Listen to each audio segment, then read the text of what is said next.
الحمد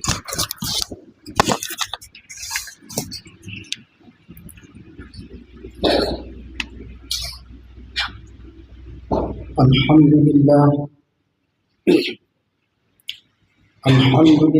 الذي أنعمنا بنعمة الإيمان والإسلام، والصلاة والسلام على سيدنا محمد خير الأنام وعلى آله وأصحابه الكرام.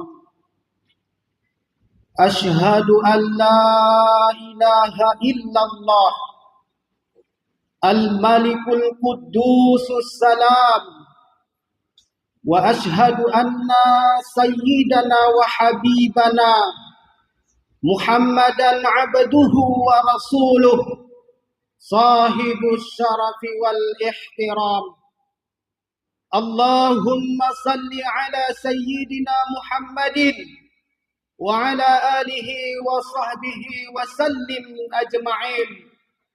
أما بعد، فيا عباد الله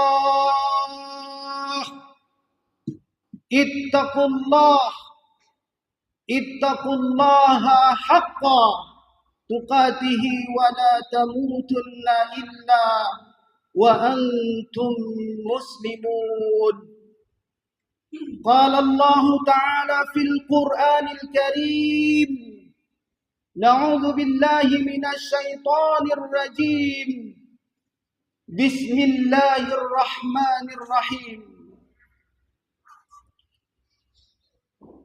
سبحان الذي أسرى بعبده ليلا من المسجد الحرام إلى المسجد الأقصى الذي باركنا حوله لنريه من آياتنا إنه هو السميع البصير.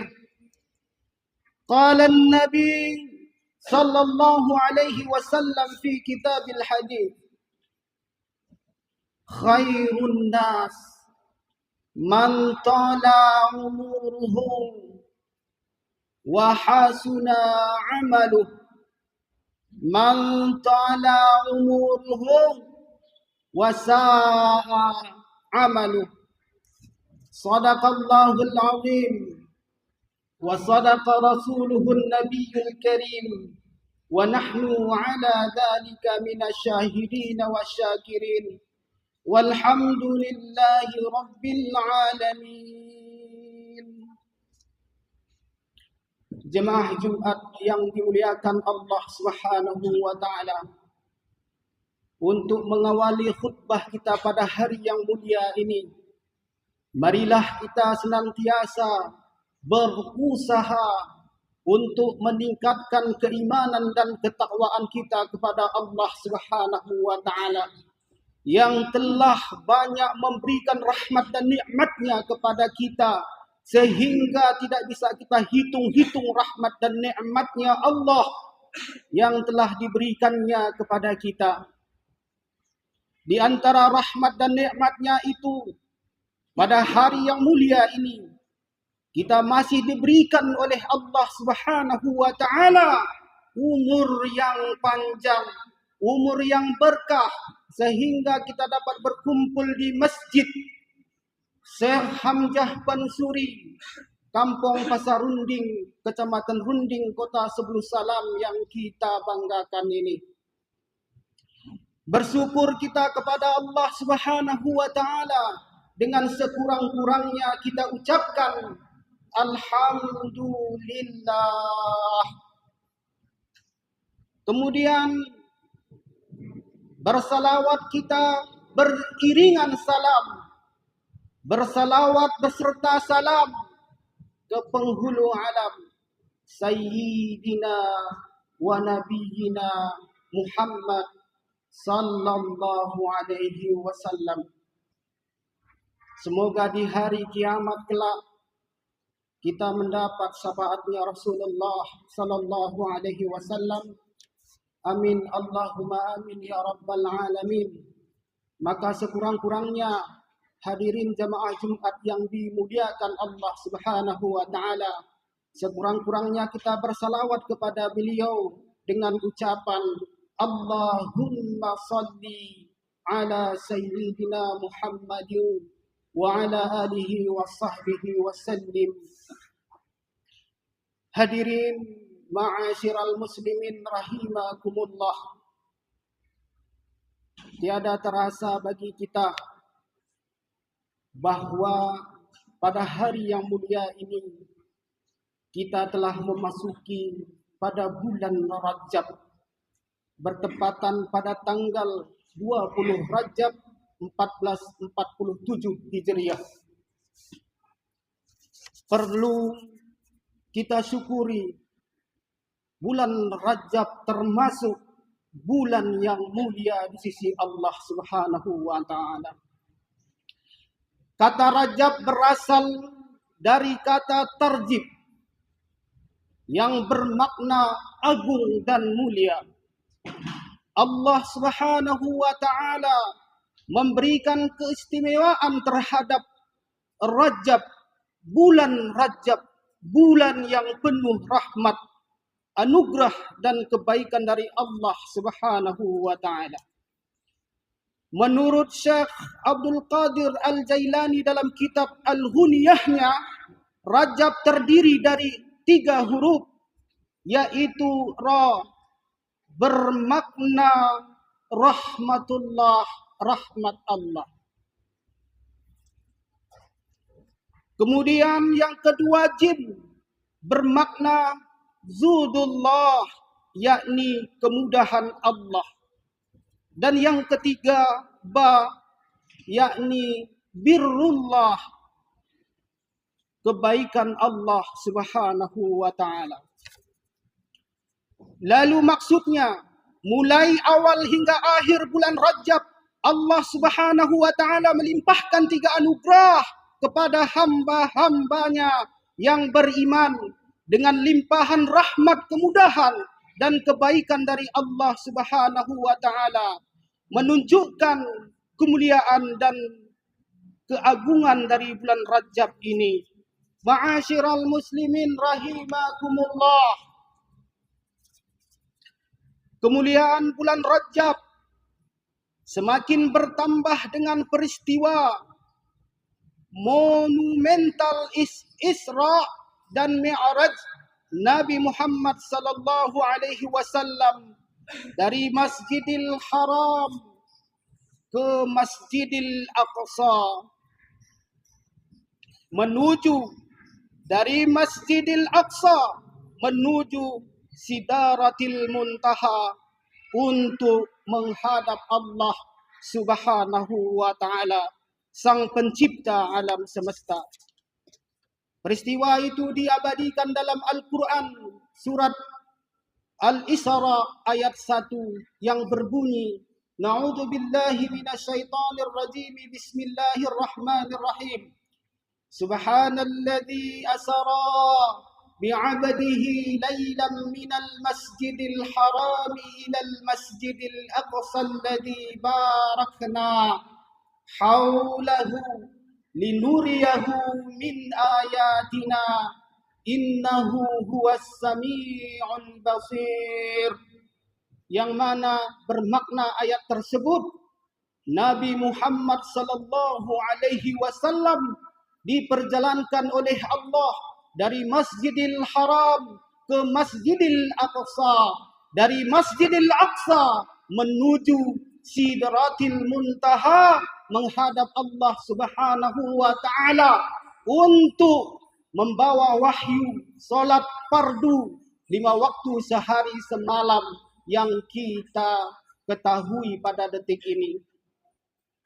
Ma'asyiral muslimin rahimakumullah.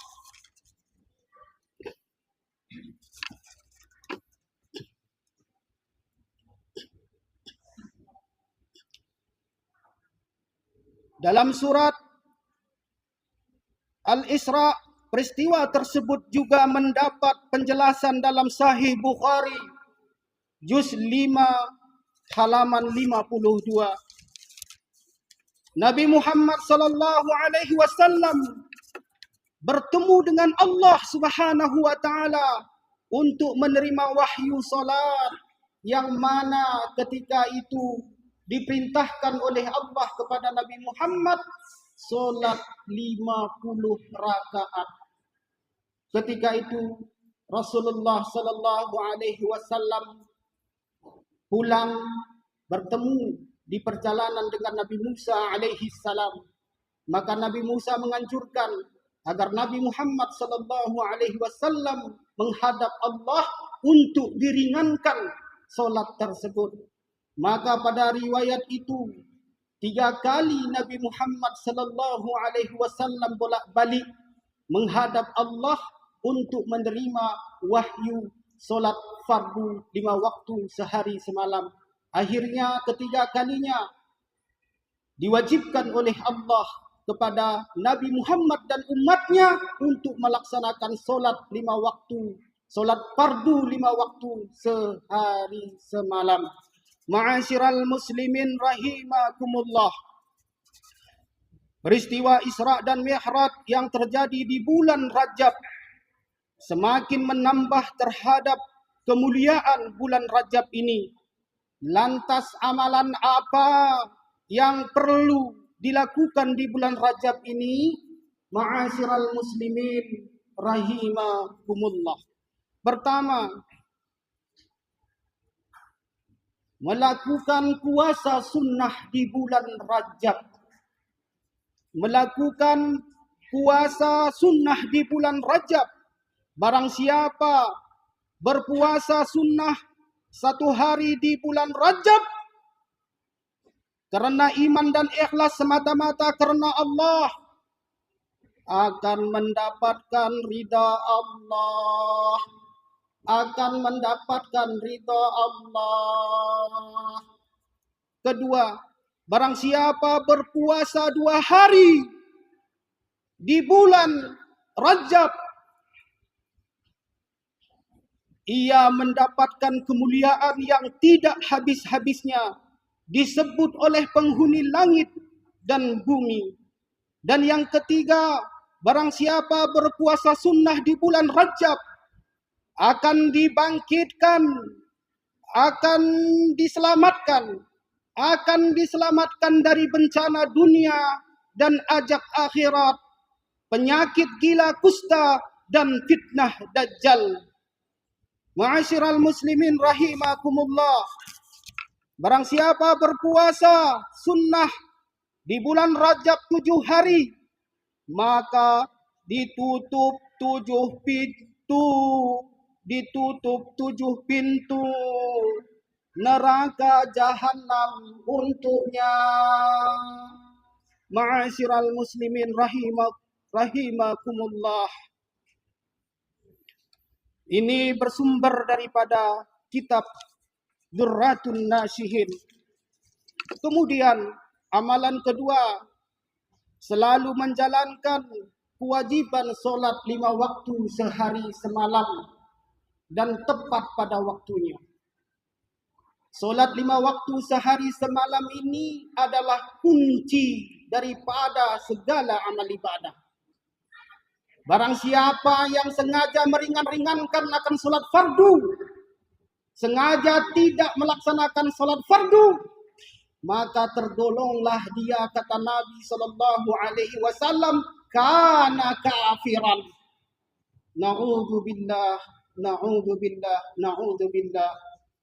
Kemudian kelak di alam akhirat, kemudian kelak dikubur. Di alam kuburnya dia akan disiksa oleh malaikat yang bernama Suja'ul Aqra. Malaikat yang bernama Suja'ul Aqra berbentuk ular. Beberapa kepala ular, beberapa kepalanya. Kukunya dari besi persani, panjangnya 1 hari 1 malam perjalanan. Ular Suja'ul Aqra berkata kepada si hamba, berkata kepada si mayit, wahai fulan, wahai fulanah, kenapa engkau tinggalkan solat fardu subuh hingga zuhur? kita tidak bisa berkata apa-apa karena suara malaikat itu 1000 kali lebih dahsyat, lebih deras daripada guntur yang ada di dunia ini. Kemudian berkata lagi ular Sujaul Aqra kepada si mayit, wahai fulana, kenapa engkau tinggalkan solat fardu zuhur hingga asar? Kenapa engkau tinggalkan solat fardu asar hingga maghrib? Kenapa engkau tinggalkan solat fardu maghrib hingga isya? Lalu dipukullah si mayit, tertanam 70 hasta, dicongkel, dipukul, dicongkel, dipukul. Begitulah sampai hari kiamat. Na'udzubillah, na'udzubillah, na'udzubillah. Ma'asyiral muslimin rahimakumullah. Amalan ketiga di bulan Rajab, bulan yang tepat untuk bertobat kepada Allah Subhanahu wa taala. Kata Syekh Abdul Qadir Al-Jailani di dalam kitabnya Al-Ghuniyah menjelaskan ada 3 syarat agar tobat kita diterima oleh Allah Subhanahu wa taala. Yang pertama, menyesali segala perbuatan maksiat dosa yang pernah kita lakukan. Dan yang kedua, tidak akan pernah lagi melaksanakan maksiat dosa. Tidak akan pernah lagi ia kerjakan, ia lakukan. Ketiga, berjanji kepada diri dan kepada Allah Subhanahu wa taala tidak akan pernah lagi mengulangi kemaksiatan dosa yang pernah dia kerjakan. Ma'asyiral muslimin rahimakumullah. Kita menghadap Allah di akhirat kelak. Yang kita bawa ke hadapan Allah bukanlah jabatan yang tinggi, bukan harta yang melimpah, bukan wajah tampan cantik rupawan, akan tetapi yang kita bawa ke hadapan Allah adalah takwa Allah, takwa kepada Allah Subhanahu wa taala. Takwa yang bermakna melaksanakan segala perintah-perintah Allah dan menjauhi segala larangan-larangan Allah. Ma'asyiral muslimin rahimakumullah. Khairun nas man tala umuruhu wa hasuna amaluh. Man tala umuruhu wa sa'a amaluh. Sebaik-baik manusia, manusia yang diberi umur panjang dan semakin baik pula amal ibadahnya. Man tala umuruhu, orang yang diberi umur panjang, wasa'a amalu, maka semakin buruk pula amal ibadahnya. Inilah kebalikan daripada hadis Nabi Muhammad sallallahu alaihi wasallam. Mungkin sampai di sini khutbah yang singkat ini mudah-mudahan bermanfaat bagi khatib sendiri dan umumnya bagi kita semua. Amin Allahumma amin ya rabbal alamin. Alhamdulillah, alhamdulillahilladzi an'amana bi ni'matil iman wal islam. Wassalatu wassalamu ala sayyidina Muhammadin khairil anam wa ala alihi wa ashabihi al-kiram. Ashhadu an la ilaha illallah al-malikul quddusus salam. وأشهد أن سيدنا وحبيبنا محمدا عبده ورسوله صاحب الشرف والاحترام. اللهم صل على سيدنا محمد وعلى آله وصحبه وسلم أجمعين. أما بعد فيا عباد الله اتقوا الله حق تقاته ولا تموتن إلا وأنتم مسلمون. قال الله تعالى في القرآن الكريم. نعوذ بالله من الشيطان الرجيم. بسم الله الرحمن الرحيم. قل هو الله أحد الله الصمد لم يلد ولم يولد ولم يكن له كفوا أحد. بارك الله لي ولكم في القرآن العظيم، ونفعني وإياكم بما فيه من الآيات والذكر الحكيم، وتقبل مني ومنكم تلاوته إنه هو السميع العليم. أقول قولي هذا واستغفر الله العظيم لي ولكم ولسائر المؤمنين والمؤمنات والمسلمين والمسلمات فاستغفروه إنه هو الغفور الرحيم.